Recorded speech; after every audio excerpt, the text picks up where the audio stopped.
chiediamo sempre quante pizze abbiamo mangiato e quali pizze abbiamo mangiato. Ma invece cosa avete mangiato per colazione oggi? Ciao Nick, ciao Sio e ciao Pizzetars nel frattempo. Wow, ciao, che bella, che domanda splendida e che culo che stamattina ho fatto una colazione meravigliosa. Io e Martina ci siamo fatti delle frittelle di farina di avena, farina di riso e poi una mela grattugiata dentro l'impasto e sono venute buonissime, quindi grande felicità. Sembra una roba sana, wow. Io posso contrapporre con la mia colazione schifosissima, nel senso che ho mangiato un biscotto, un galano. Cos'è un galano? Si chiamano galani? I grostoi, i cosi fritti. Nessuna di queste parole è italiano, Oh, no. mi spiace, ma stai ragionando in veneto, Sio. Siamo tornati nella zona veneta, che è la zona del podcast in cui non capiscono quello che dico, e sono delle strisce di pasta fritta ognuna è ricoperta da 6 kg di zucchero. Ah, ok. E si mangiano a carnevale. Ok. Come li chiamate? Allora, si chiamano chiacchiere in Lombardia, li chiamano galani in Veneto, Sì, le bugie. chiamano bugie da altre parti, esatto. Sì, in Piemonte bugie. No, è impossibile, è una bugia. No, No, perché però tu questa era pensi solo sempre che siano l'intro. buone, in realtà non lo sono, è quella la bugia, perché sanno solo di zucchero e di olio. Ma sono buonissime, di cosa stai parlando? Sei pazzo. Comunque bella la tua colazione sana, Nick, quasi bella quanto la mia No, colazione non sana. ho finito la colazione. Ah, che palle, vai, scusa. Beh, questa era solo l'introduzione non sana, perché dopo ho visto che c'era un mango che mio figlio voleva mangiare, però era un po' marcio e allora a lui ho dato le cose non marce e io ho mangiato il mango marcio. Wow, una storia di sacrificio. Per un attimo ho pensato che avresti fatto il contrario. Wow, Esatto. che bravo genitore. No, assolutamente. Tanto non se ne sarebbe accorto. Cosa Esatto, stai dicendo? esatto. Non è vero, non è un cane, è una persona solo molto piccola. Ehi, i bambini fino a una certa età sono come i cani. Sì, ma sono i 3 mesi quell'età. Comunque buone le vostre colazioni sane, ma non battono la mia colazione sana, che è stato un uovo fritto in tantissimo burro con sopra delle sottilette. Cosa? Per una ragione che dopo vi andrò a spiegare. Ti Comunque, piace? Tipo il colesterolo. prima di iniziare a parlare delle cose, sarà il caso di sgranocchiare dei grissini che valgono come merenda di metà mattinata. Sì, esatto. Il primo è di Federico o Greg Universe Bo. Questo è proprio il nick, che scrive: avete visto la nuova serie animata Simpson style di Star Trek Amazon Prime? Il resto del commento è illeggibile, non so in che lingua è stato scritto. Comunque grazie di aver chiesto se ci siamo guardati Star Trek Lower Decks. Io vi inviterei a smetterla di chiedermelo / chiedercelo.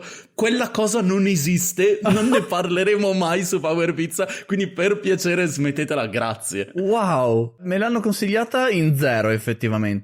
Anche a me, infatti, però penso che sia soltanto al detentore del titolo di capo di Galaxy Spaghetti che si possa fare questo consiglio. È incredibile quanto poche volte si possa fare quella rubrica, dannazione, cioè dice molte cose sullo stato della fantascienza attuale. Comunque Invece io volevo leggere un commento che già inizio a dargli del plauso solo per il nome, perché nei mesi di gioco di The Underscore finalmente stanno nascendo delle sottocategorie di questo trend, e il grissino che leggo oggi è quello di This Underscore Involto, che dice: Nick, Ok. gioco indie roguelike mega consigliato, The Binding of Isaac. Inoltre grazie a un CEO che è riuscito a rompere talmente tanto Hamilton che mi sono abbonato a Disney Plus solo per vederlo. Goddammit, mi ha fatto venire la pelle d'oca. #Team Hamilton. Yes. Premesso che la seconda parte del commento potevamo evitarla. sì, sì, assolutamente. Non sono stato io stavolta a dire Hamilton in questa puntata. Aspetta, nessuno stava sospettando di te, ma il fatto che tu adesso abbia detto questa cosa ti rende sospetto. Giusto. Sarà un altro degli account falsi di CEO per lasciare i commenti, punto di domanda. No, volevo dire che su The Binding of Isaac è letteralmente come a te chiedono le cose di Star Trek, loro. A me tutti chiedono perché io non abbia mai giocato The Binding of Isaac, o quando dico tipo vorrei trovare un gioco, tutti se ne escono con The Binding of Isaac. La realtà è che è un gioco come Spiritfarer. Ho incredibilmente paura che sia un gioco che mi assorbe completamente per 200 ore. Ma cosa stai dicendo? Binding of Isaac. Scusa, ma tu ci hai giocato? No. Wow, Nick, una volta eravamo insieme e hai avuto con una nostra amica una conversazione intera sul fatto di quanto ti fosse piaciuto giocare a The Binding of Isaac. Cosa? Quindi sì, No, assolutamente. no, Quindi solo no. adesso mi rendo conto che era una menzogna incredibile. No, l'ho sempre detto Wow. che non ci ho mai giocato. Le uniche cose che so su questo gioco sono quelle che avevo visto nel documentario sui videogiochi, Indie Games mi sembra che si chiamasse. Indie Game The Movie. Sì, forse sì, vabbè.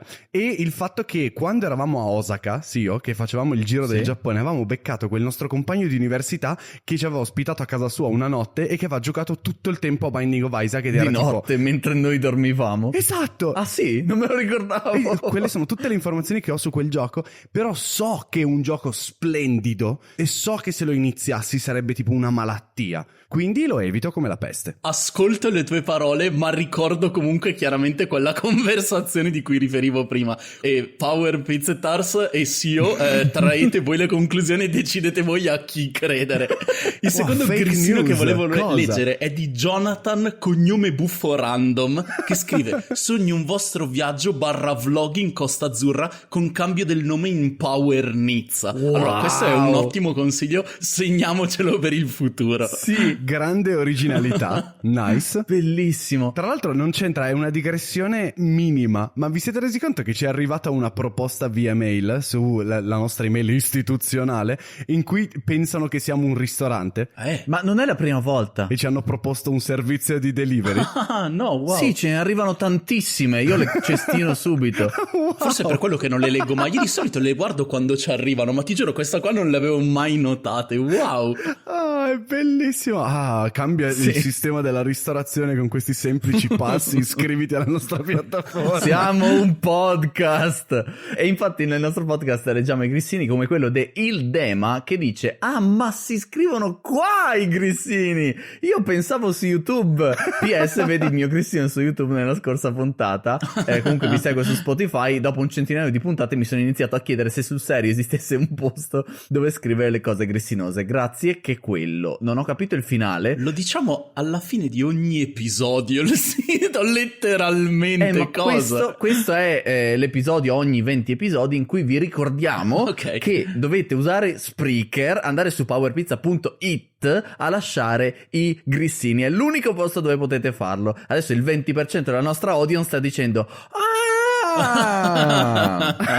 Esatto. Se siete tra quelli che dicono alzate la mano in questo momento, tenetela su 5 minuti, una cosa simile. Tra l'altro immagino che giustamente le persone che si ascoltano le puntate solo su YouTube tutte le volte nella descrizione dell'episodio, nello scontrino, e non so se ci siano tutte le informazioni nella descrizione di YouTube. Certo, assolutamente. Se la state ascoltando su YouTube basta cliccare su altro e ci sono Ok. tutti i link dello scontrino. Nice, come siamo bravi. Sì, lo siamo. Voi avete altri grissini? Perché io ne ho un ultimo. Io non ne posso leggere altri, poiché ne ho letti 2, quindi insomma, come la legge dice. Era una domanda trabocchetto, infatti Lorro, Ok, punto ok. per te.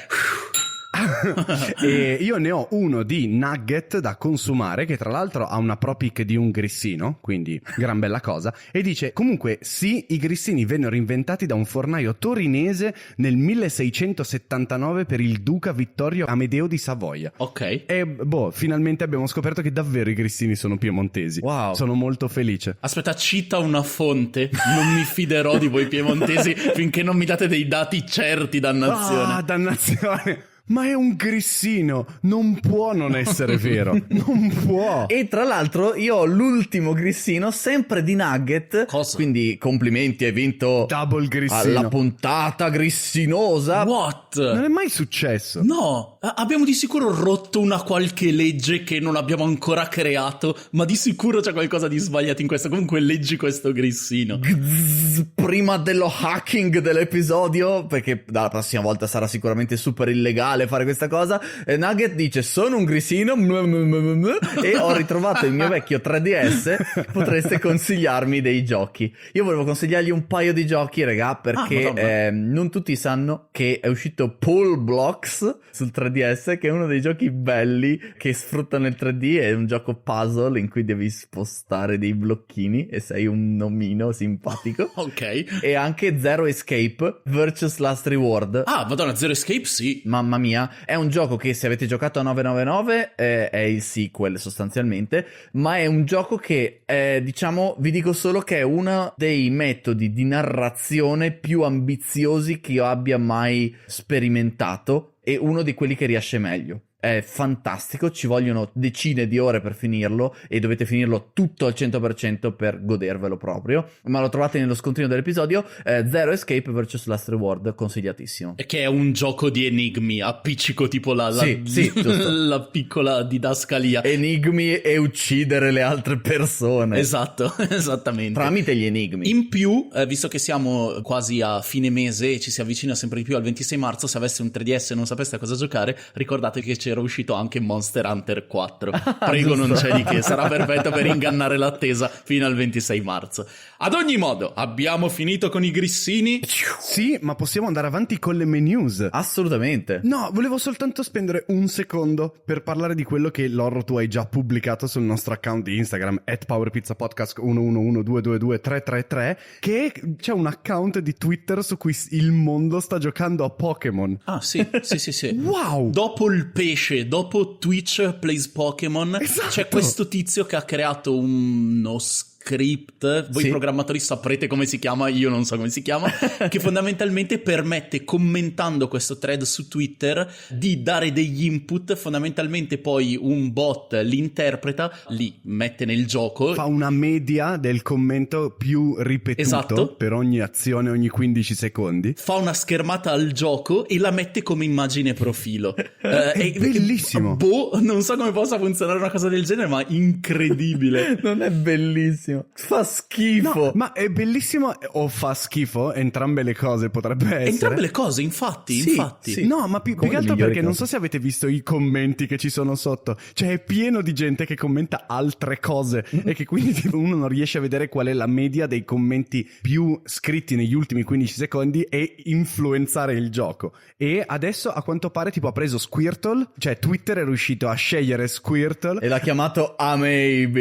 a Maybe e sta andando contro Misty, almeno quando ho visto io stava andando nello scontro contro Misty e sarebbe bello vedere quanto tempo ci mette a finire questa cosa. Più o meno di un pesce rosso è la domanda. Esatto. Ovviamente di più, tantissimo di più. Ci sono degli esseri umani, gli esseri umani sono stupidi, i pesci rossi invece si fanno i fatti loro. Esatto, soprattutto gli esseri umani in gruppo sono chiaramente più stupidi di un pesce rosso che comunque non sa neanche di stare giocando. Però grazie per aver ritirato fuori questa cosa, Nick, perché si collega alla mia main news, che è un regalino per Sio in realtà. Io adoro i regali per Sio, perché io sono Sio. Allora, se c'è una cosa che ami è Ace Attorney. Sì. Allora, non so se hai visto questa cosa, ma c'è un tizio passissimo, Micah Price, Sì. che ha creato questo bot di text grab su Reddit che praticamente interpreta dei thread e li converte in testo di Ace Attorney. L'ho Ovviamente visto. tipo non è ancora disponibile per tutto Reddit, ma solo per alcuni subreddit, però Wow. fondamentalmente sceglie tipo i commenti più upvotati e li fa interpretare uno a Phoenix Wright e l'altro a coso, giacca porpora, come diavolo si chiama? Edgeworth, grazie. E la cosa bella è che tipo in base ad altri elementi, tipo il numero di upvote, downvote, commenti, cose, gli dà anche delle espressioni facciali, cioè le classiche reazioni di Ace Attorney, e quindi tipo tutto il thread diventa tipo una scenetta di Phoenix Wright. Bellissima questa cosa. È veramente fantastico e ne ho visti più di quanti voglio ammettere di averne visti e quindi ve lo consigliamissimo, sempre nello scontrino dell'episodio. Tra l'altro dove finalmente vi metteremo la prova del fatto che io sono praticamente Nostradamus, solo più simpatico. Cioè vi ricorderete le mie previsioni che ho fatto a inizio anno o a fine anno scorso, e cioè che il Super Nintendo World, una delle previsioni era che Super Nintendo World sarebbe stato aperto meno di un mese. Avrebbe chiuso immediatamente. Ok. E non so se vale come previsione azzeccata, ma hanno deciso di rimandare l'apertura perché ovviamente era un'idea iper stupida. Wow, ovviamente vale, sì, wow, dacci i numeri dell'otto, Sio. 100! Usate 105 volte. Ok. Wow, ok. Tutto qua. F per Super Nintendo World, ma insomma, sì, ce lo si poteva aspettare. Sì, letteralmente sì. Tough break per Nintendo, però almeno hanno lanciato una Switch con i colori di Mario. È la Switch più pigra che sia mai esistita. È la prima Switch con il corpo colorato. Sì, ma- Rosso, dannazione. Tra l'altro, scusami, è solo una Switch rossa. Cioè, potevano metterci una mini serigrafia, non so, di Esatto. Mario o qualcosa. Cioè, quella di Pokémon aveva sopra le stampine di Pokémon. Questa è solo blu e rossa. Cioè, neanche un logino o qualcosa. Aspetta, è solo rossa, gli accessori sono blu. Ok. Quindi se tu non hai tipo, se tu non metti tipo la copertura dei Joy-Con o tipo il controller cane, non mi ricordo come si chiami, letteralmente è solo una Switch completamente rossa, quindi è inutile questa cosa. Non è vero, ci sono dei Joy-Con leggermente diversi dal Joy-Con rosso di Mario Odyssey. Devo averli. Non li comprerò, ma devo averli. Non li comprerò, ma li comprerai a un certo punto. Lo Esatto, sappiamo benissimo. tutti che li comprerai. Cosa stai dicendo? Non è vero questa cosa. Anzi, fatemi dire un'altra cosa, che non è una mini news della vita, ma è una mini news rapidissima di l'horror up di What We Do in the Shadows, la serie. Volevo solo dirvi, sto guardando la seconda stagione, è ancora meglio della prima. Ragazzi, se non l'avete ancora iniziata, Nice. fatelo. È strabella, fa iper ridere ancora di più e costruisce su quello che è successo nell'ultimo episodio della prima serie, praticamente rendendo il personaggio di Guillermo, il famiglio, molto più interessante. Mega bello. Ok. Sei già arrivato al pezzo dove c'è Mark Hamill? Nella prima serie c'era già, forse. Ah, ok. Allora mi sto confondendo, scusa. Cancellerò questa frase. No, adesso sono confuso io. Mark Hamill, What We Do in the Shadows. Beh, vabbè, insomma, ci informeremo poi. Ad ogni modo, abbiamo finito le mie news? Punto di domanda. Io sì. Io sì. Ok, allora iniziamo a parlare delle cose. E il motivo per cui oggi vi ho chiesto cosa avevate mangiato a colazione è perché questa settimana stavo vivendo nel solito panico di quando dico oh no, dobbiamo registrare Power Pizza tra 2 giorni e io non ho niente di cui parlare. Su Amazon Prime in questi giorni è uscito James May Ho Cook. Allora, a me James May sta molto simpatico e è uno dei 3 che faceva Top Gear Grand Tour insieme a Jeremy Clarkson e Richard Hammond. Smettila di sbadigliare, è bello Top Gear, lo dico anch'io che non me ne frega niente di auto, dagli un'occasione una volta, dannazione. Io l'ho data e mi sono annoiato. Wow, non potrei essere più in disaccordo. Maledizione. Ferma, è letteralmente il Power Pizza delle macchine. Questa macchina è veloce? Sì, ma cosa ne pensi di quest'altra macchina? È altrettanto veloce. Ok. Allora, a parte che non è vero perché non è così, Top Gear fa super ridere, ma facciamo finta che lo sia e che sia proprio il problema delle auto a non farti apprezzare quei 3. Allora, James May ha fatto di nuovo un altro programma di cucina standalone che si chiama appunto James May Ho Cook, che è prodotto da Amazon Prime. Sono sicuro al 99% di questa cosa. È un Amazon original. Ok, perfetto, grazie. Ed è fondamentalmente lui da solo insieme in realtà alla sua home economist, di cui vi dirò eventualmente poi, ma diciamo che è tutto incentrato su di lui. Ed è una cosa, sai quando trovi la cosa perfetta da vedere nel momento perfetto? Perché è una cosa che mi ha divertito tantissimo, ma è super rilassante e ve la super consiglio. Fondamentalmente è un programma di cucina con James May, soltanto che James May non sa cucinare e quindi inizia letteralmente lo show dicendo ciao, sono James May e non so cucinare, benvenuti al mio show di cucina. Sono questi 7 episodi da una mezz'oretta ciascuno, tematici, poi se volete vi dico anche quali sono i 7 episodi, e niente, fondamentalmente lui che cucina un 3-4 piatti insieme appunto a questa cuoca vera tipo che gli fa le cose che lui non è in grado di fare, che si chiama Nikki Morgan, ed è molto bello perché oltre a essere molto divertente è una continua rottura della quarta parete dal punto di vista della produzione, cioè nel senso che è girato come uno show di cucina vero e proprio, soltanto che ogni 2x3 ti fanno anche vedere come viene girato uno show di cucina e quindi c'è lui bellissimo. che parla con la parte della produzione, inquadrano quelli della produzione che gli dicono le cose off screen, lui che li ignora completamente ed è stradivertente. Wow, non me l'aspettavo per niente. Ma quanti episodi ci sono? Sono 7 episodi, come dicevo poc'anzi. Il primo è asiatica, poi c'è cucina da pub, cucina italiana, su questo ci torniamo, cucina indiana, torte, colazione e arrosti, che è l'unica che devo ancora vedere, l'ultima. Ti prego, colazione di cosa parla? Colazione parla di colazione, si intuiva vagamente dal titolo. Ah, ecco perché. Ma quella su cui mi vorrei soffermare un attimo è cucina italiana. Cioè, se volete capire se vi può interessare questo... La cucina italiana in generale. Se volete capire se vi può interessare questo show, sì, oltre che la cucina italiana, io direi potete partire tranquillamente dalla terza, perché c'è un problema, che appunto James May è una persona con un aplomb fantastico, super inglese, ottimo lessico, ottima cultura, però fondamentalmente è anche un idiota. La terza puntata fa appunto cucina italiana, tra molte virgolette, ma ovviamente è tutto sbagliatissimo. Io che sono cuoco e sono italiano comunque mi sono stradivertito, però devo dire che tipo c'è la parte finale dove cucina la carbonara che mi ha un po' fatto male al cuore, e se siete dei super pignoli magari tipo guardando quell'episodio decidete se questo show fa per voi o meno. Aspetta un secondo, stai cercando di convincermi di guardare un altro show di macchine? Carbonara? Non ci casco, bello mio. Wow, non so neanche come reagire a Carbonara, macchina bonara. Non ha ancora fatto ridere, presto ripeti la cosa che hai detto, prima o poi farà ridere. Questo era un insight del mio cervello.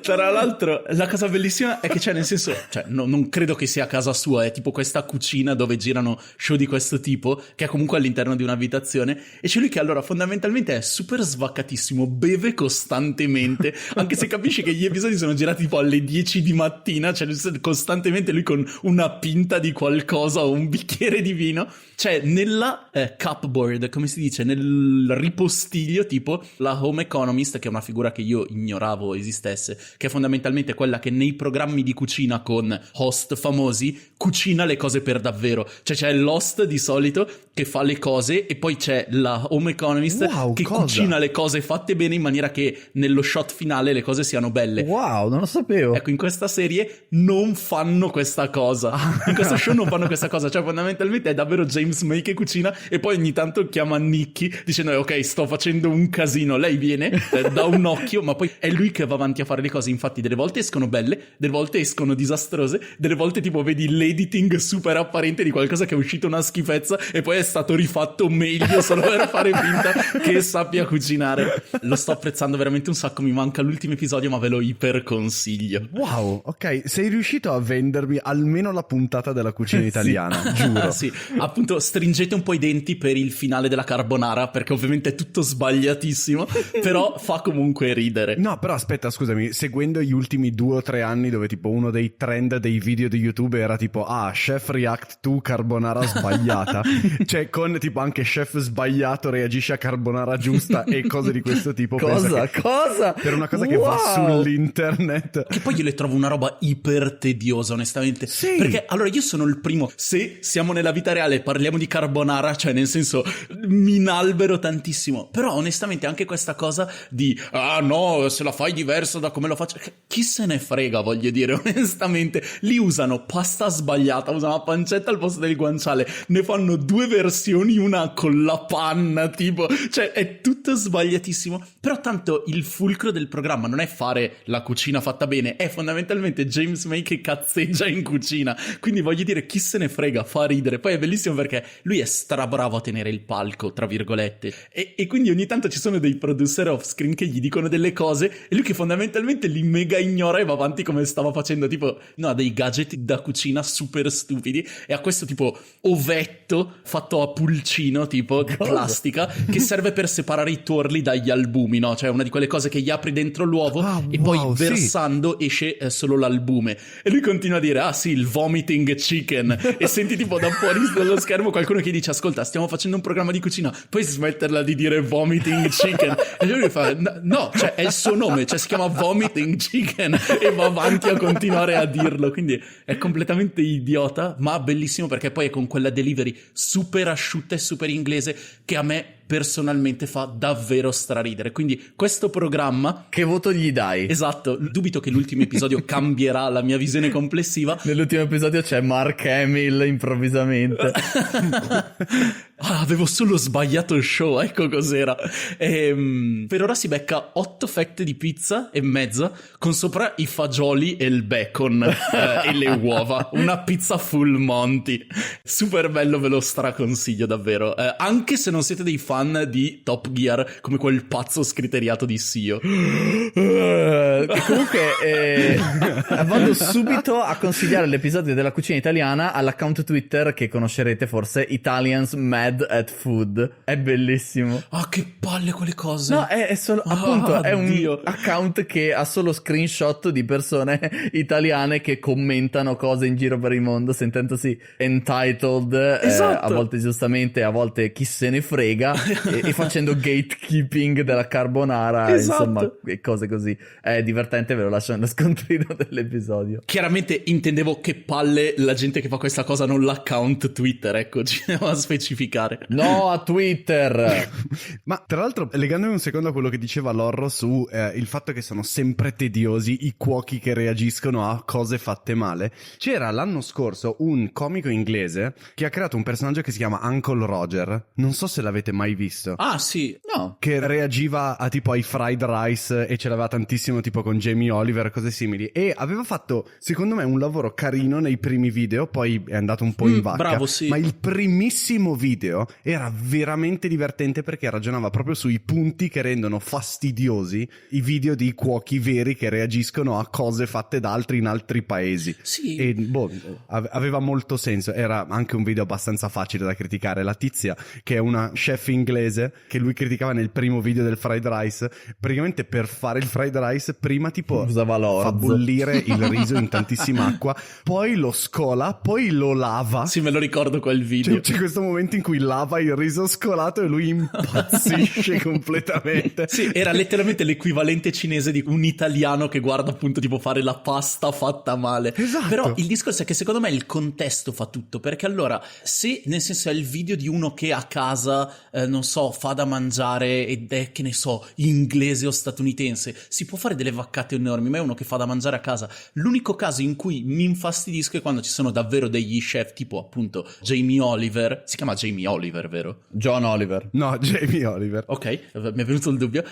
Tipo lui, che sono nomi famosi e tutto quanto, che dicono: oh, guardate, vi insegno a fare le cose, e poi fanno piatti di altre cucine fatti in maniera orribile. Lì posso capire il fastidio. Però se no, questa cosa costante che abbiamo di andare in giro per l'internet a dire: no, non è fatta giusta. Cioè, sì, è vero, ma sti cazzi anche, nel senso. Ma ovvio. Ma poi tra l'altro c'è nel senso, ok che in Italia la carbonara si fa in un certo modo e la carbonara è una pasta italiana e quindi qui ha senso che venga fatta in un certo modo, ma non puoi aspettartelo da un tizio in una cucina groenlandese che segua esattamente la stessa ricetta e faccia tutto secondo una tradizione che non è del posto in cui la rappresenta. E comunque ci ha fatto una signora pizza con la bistecca. Signora pizza con...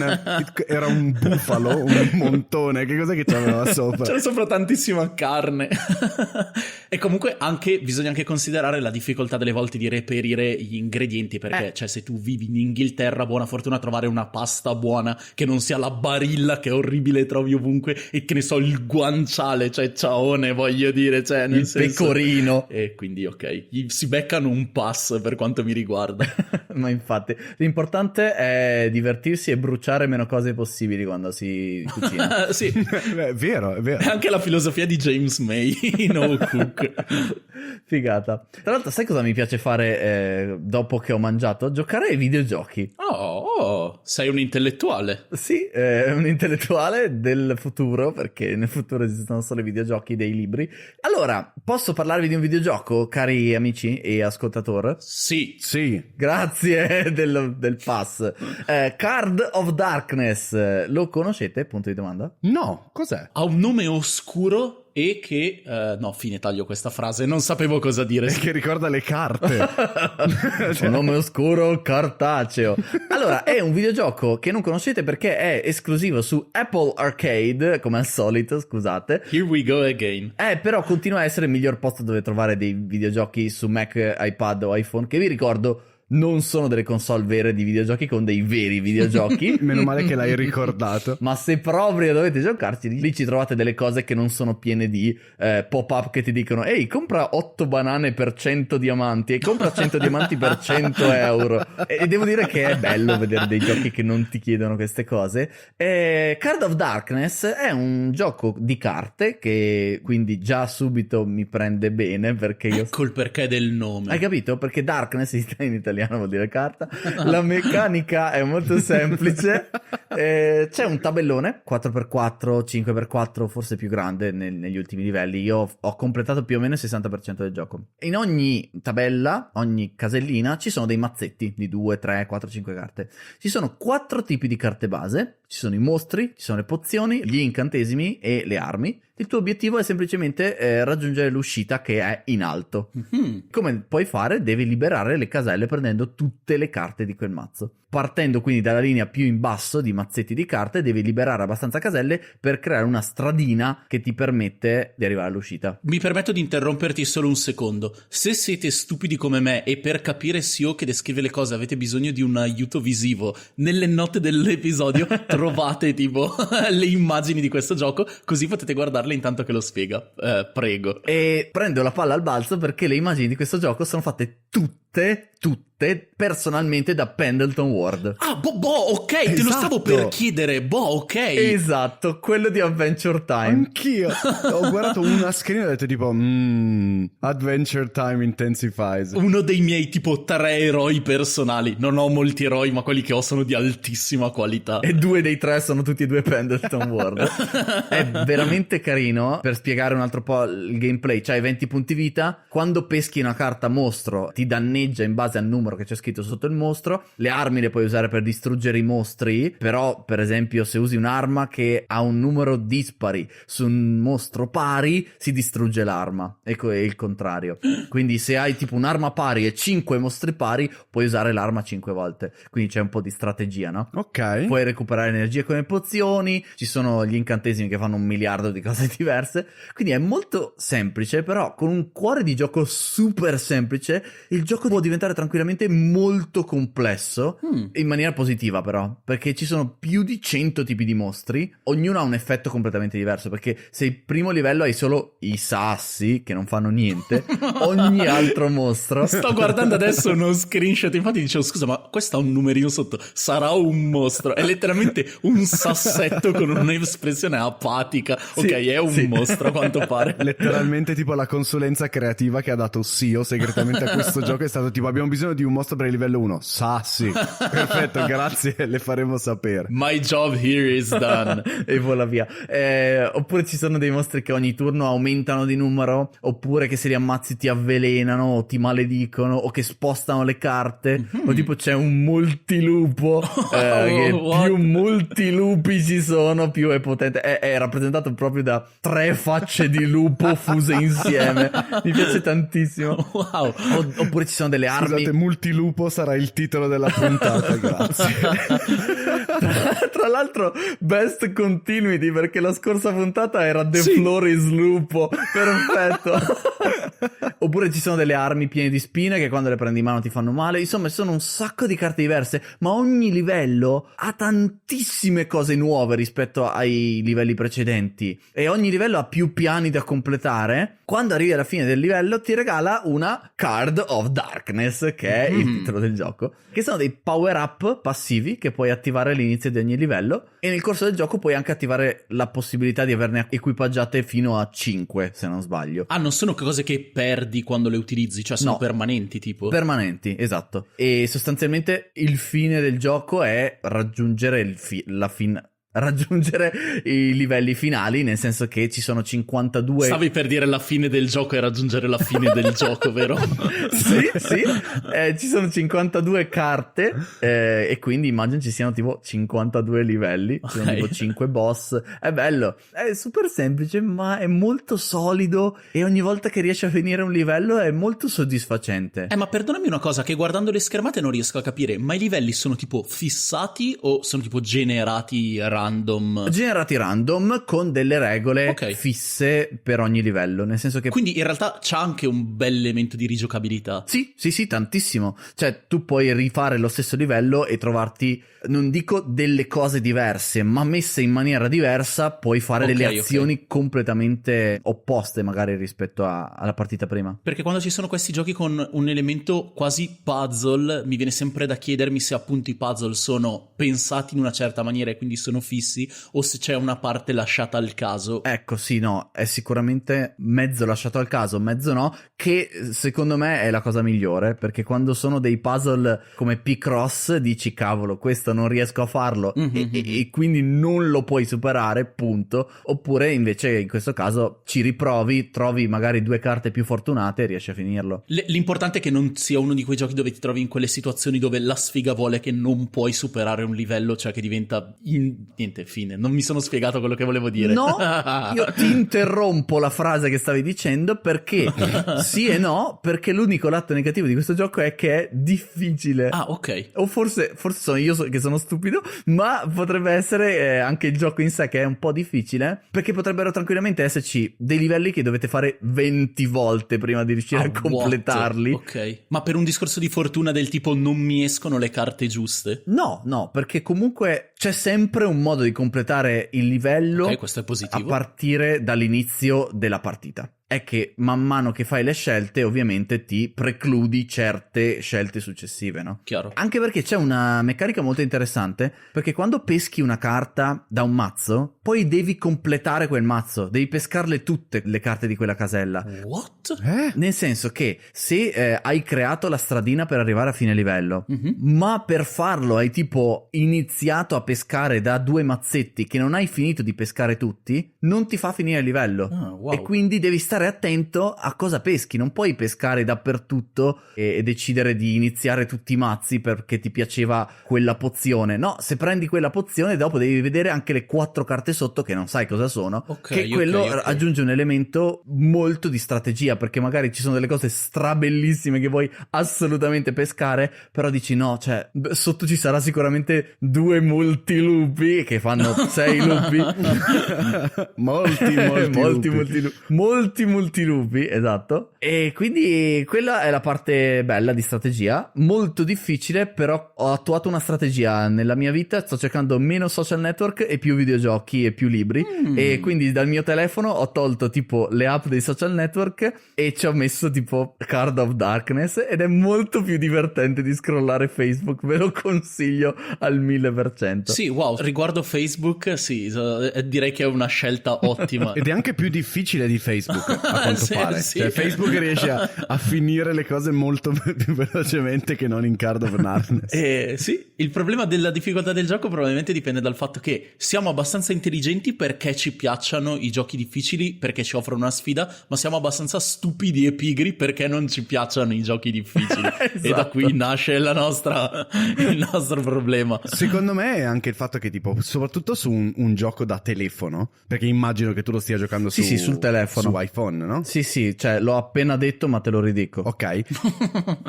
Scusa. Noi non ci aspettiamo che il gioco si blocchi, non ci aspettiamo di doverci dedicare tanto tempo. Cioè io penso che quando uno si siede con una console Ah sì, certo. ha già un lotto di tempo più lungo da dedicare, quindi anche se una cosa è difficile, ti richiede tanti tentativi, più o meno hai detto tipo adesso un paio d'ore gioco, un'oretta gioco. Quando sei col telefono hai questa voglia di semplicemente andare avanti e di avere tipo, non so, di riuscire a superare tutto un po' al primo tentativo, e quindi secondo me è più frustrante quando un gioco ti mette davanti delle difficoltà sul telefono che non in un altro contesto. Cioè, capisco quello che stai dicendo, anche se non è una cosa che provo. In realtà ti capisco, ma questo, grazie di aver tirato fuori questo punto di vista, perché mi permette di dirti che una partita dura 5-10 minuti. Ah, ok. Quindi, cioè, puoi tranquillamente, anche meno, cioè, può anche durare 1 minuto tranquillamente. Però è bello perché in realtà anche quando perdi non ti senti che hai perso perché sei stupido o perché il gioco è... No, davvero, anche se magari hai fatto delle scelte stupide, non ti fa sentire stupido il gioco, che è una cosa molto bella in realtà. Cioè, quello che stai dicendo è, se fai degli errori, quello che provi è che gli errori siano tuoi, cioè non è che il gioco è tipo sbilanciato, che ti abbia fregato. Sì, sia che gli errori sono tuoi, ma anche che gli errori andavano bene perché c'erano talmente cose da fare in questa partita che va bene così, fanne un'altra. Era piena di multilupi, quindi non potevo farci moltissimi multilupi. E tra l'altro fare una partita non è mai inutile comunque, perché tutti i soldi che guadagni in quella partita te li tieni e quindi puoi sbloccare altre cose. Quindi cioè, è veramente bilanciato molto molto bene. Posso dargli anche un voto dopo avervi detto chi è che l'ha fatto questo gioco, perché la software house è quello che ti volevo chiedere, perché Pendleton Ward, ok, gli artwork, ma tipo ci ha anche messo le mani tipo sì e no, nel senso che la software house ha chiesto un po' aiuto a lui, ma è già una delle migliori software house di giochi per iOS, proprio in assoluto. Ma è tipo quella di Grindstone? Non quella di Grindstone, ma sono quelli che hanno fatto Flip Flop Solitaire che bel nome, che è un gioco di solitario bello. Ridiculous Fishing, che è un gioco che sei un pescatore che butta in bassissimo l'esca e poi tornando su devi prendere più pesci possibili. È bellissimo. E mio personale preferito dei loro altri giochi, Really Bad Chess, straconsigliato. Cosa? È un gioco di scacchi con i pezzi random. Cioè tu inizi la partita e puoi avere 10 cavalli, 3 regine, 5 pedoni, un re. È fantastico. Dovrebbero rigirare Queen's Gambit con quel gioco, però al posto degli scacchi veri. Esatto, le partite sono solo di Really Bad Chess. Really Bad Gambit. Bellissimo. No, quindi in realtà ti copio la quantità di fette di pizza, perché anche il mio voto erano proprio 8,5 di pizza con la mortadella e il pistacchio. Pizza fatta bene con un'attenzione al dettaglio. Bravi. Cioè, se Card of Darkness costasse 4,99 al mese, che è il costo dell'intero Apple Arcade, secondo me li varrebbe. Finché non finisci il gioco, che puoi rigiocarlo all'infinito, però ci sta che a un certo punto smetti di giocare, perché la vita è fatta così, di cose che finiscono. È vero, come sei saggio, Sio. Che nota tristarella su cui finire. No, è realistica, non è pessimista o triste. È vero, cose che finiscono e cose tristi. Nick, consigliamo il cortometraggio della tristezza e poi ce ne andiamo? Ma infatti mi sembrava un segue perfetto. Mi piace quando le puntate sono così organiche in maniera involontaria. Organico, come la verdura che Nick ha mangiato a colazione. Sì, esatto. Aspetta, non si dice organico in italiano, si dice biologico. Ho mangiato riso e barbe amare. Sai che è una cosa che non riesco a mettermi nel cervello, che non si dica organico, e tutte le volte finisco a dirlo molto più spesso di quanto non vorrei. Biologico. Dannata parola biologico. No, dato che abbiamo tirato fuori un segue quasi perfetto e poi siamo partiti per una tangentina, tu hai visto If Anything Happens I Love You? Sì, e ti chiederei di non parlarne nel dettaglio, perché secondo me è bello entrarci e avere a che fare con questo corto di 10-12 minuti. 12 minuti. Senza saperne niente. Ma ormai mi avete incuriosito. Datemi almeno degli elementi. Anzi, prima di tutto, lo stiamo mettendo alla fine perché è un amaro ed è brutto? No. O perché è una cosa bella di cui parleremo più approfonditamente più avanti? No, perché è un amaro ed è triste. Ok. Aspetta, però io ho un amaro vero, se volete. Troppo tempo? Non lo sapremo finché non avremo finito di parlare di If Anything Happens I Love You. Fondamentalmente verso la fine dell'anno scorso è spuntato su Netflix questo corto di 12 minuti che a quanto pare è piaciuto tantissimo a me e Sio. E io e Martina l'abbiamo guardato una sera, ovviamente senza aver letto nulla, perché non è che su una cosa di 12 minuti vai a vederti tipo, non so, il trailer. Cioè, dici tipo, sono 12 minuti, è fatto di animazione, vediamo cos'è. E senza voler spoilerare, perché è importante che questa cosa... Esatto, spoiler free. Esatto, dato che è importante che questa cosa non venga spoilerata, e io sono famoso per non essere capace di capire che cosa sia uno spoiler o meno. Sio, di tu di che cosa parla. Vabbè, allora sostanzialmente è una storia che parla di affrontare un lutto. ok? Ok. Sono due personaggi che affrontano un lutto insieme, neanche ne parlano perché è un cortometraggio completamente che viene portato avanti solo dalla musica. Ah, wow. Perché nessuno parla, nessuno dice niente. Quindi ciao Fabio Antonelli, come stai? Cioè, guardatelo se volete piangere, ma piangere fortissimo con i singhiozzoni. Wow, a me ok. personalmente mi ha fatto iper piangere, ma Sì. è un pugno fortissimo, iper efficace, raccontato in maniera bellissima. Io tra l'altro all'inizio ho anche sbagliato perché tra me iniziavo a dire tipo non sono un fan di come funziona questa animazione, non mi piacciono tantissimo i disegni, quindi non sono stato neanche tantissimo a pensare a quello che stessi guardando nei primi minuti,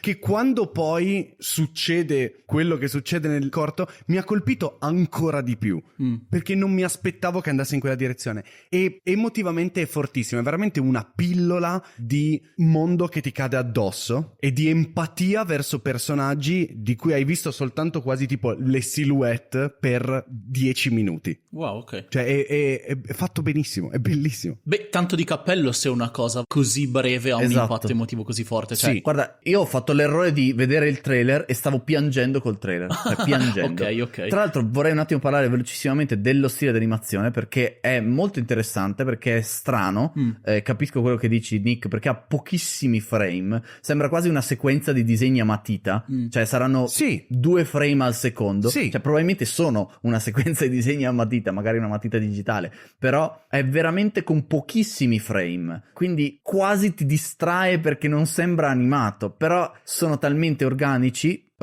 non biologici, tra di loro che dopo un po' comunque ti abitui ed è fatto bene. Io posso dargli anche un voto se vuoi, Nick, perché Ti prego. semplicemente lo sto solo consigliando. Ok. Triste, bello, guardatelo.